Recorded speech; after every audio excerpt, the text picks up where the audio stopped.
আজ যে ভিডিওটা আপনাদের দেখাতে চলেছি এটা হলো খুবই একটি গুরুত্বপূর্ণ ভিডিও। কারণ আপনারা যে শিরিষ কাগজটি ব্যবহার করেন সেই শিরিষ কাগজটির বদলে এই কাপড়টি দিয়ে আপনারা ঘষে শিরিষ কাগজের কাজ করতে পারেন। আর এই কাপড়টি হলো আমাদের এই রং করা যে কারফা দিয়ে যে কাপড়টি পুরনোভাবে ব্যবহৃত করা হয় সেই কাপড়টি শুকিয়ে শক্ত খড়খড়ে করে নিয়ে এইভাবে আপনারা যদি শিরিষ কাগজের বাদে পুডিং করে যদি আপনারা মোমের উপরে ঘষতে পারেন তাইলে আপনাদের শিরিষ কাগজ অনেক বেঁচে যাবে। কারণ এই পুটিংয়ে শিরিষ কাগজ অনেক খরচ হয় আর এর জন্য শিরিষ কাগজ অনেক লাগে। তাই আপনারা যদি শিরিষ কাগজ বাদে এরকম সুন্দর মসৃণ ফিনিশিং আনতে চান তাহলে অবশ্যই আপনারা কাপড় দিয়ে জিনিসটি ঘষে নেবেন।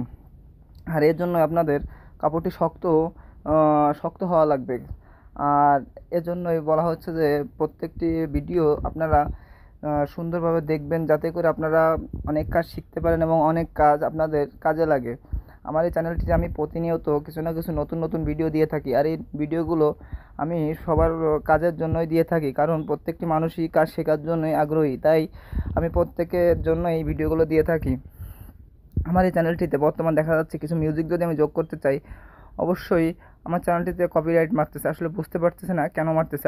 যদি কারোর জানা থাকে যে আমার চ্যানেলটিতে কেন কপিরাইট হচ্ছে হালকা সং দেওয়ার জন্য, আসলে তো সং আমি আগের ভিডিওতে দিয়েছি, কিন্তু জানি না এখন কেন ভিডিওতে সং ইউজ করলে আমার কপিরাইট আসতেছে।